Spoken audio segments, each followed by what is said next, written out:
নমস্কার, কেমন আছেন আপনারা সবাই? আশা করছি ভালো আছেন। এই গরমে আজ চলে এলাম হালকা পাতলা ডাঁটা আলু দিয়ে রুই মাছের ঝোল করবো।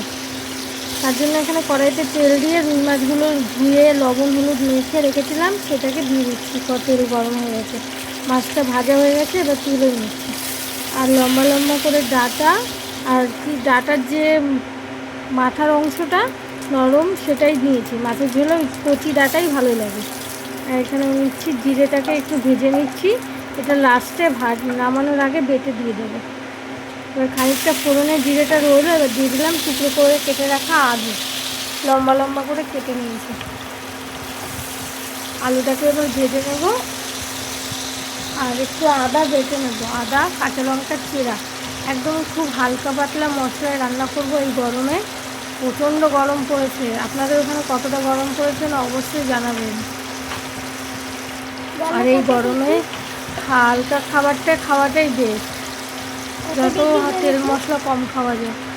আলুটা ভাজা হয়ে এসছে, এবার ডাঁটাটা আর কাঁচা লঙ্কা চেরা দিয়ে দিচ্ছি। আর দিচ্ছি টমেটো, একটা ছোটো টমেটো নিয়েছি, সেটাকেও দিয়ে দিচ্ছি। কত কেজি জিজ্ঞাসা কর, কত ডিগ্রি?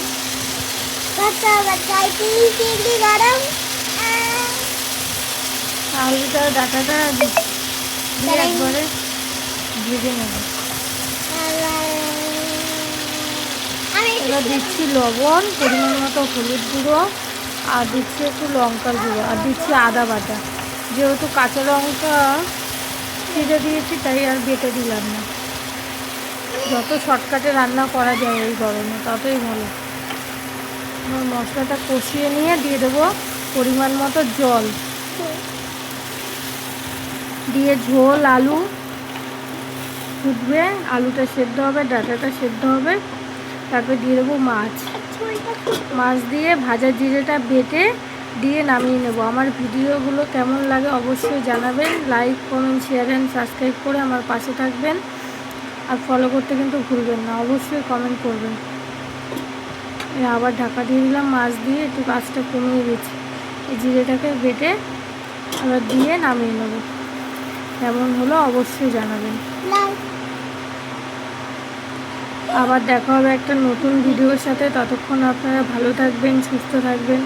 একদম হালকা পাতলা রান্না, গরম ভাতে কিন্তু দুর্দান্ত লাগে। অবশ্যই ট্রাই করবেন। ভালো লাগছিল? আজ তাহলে আসি, বাই।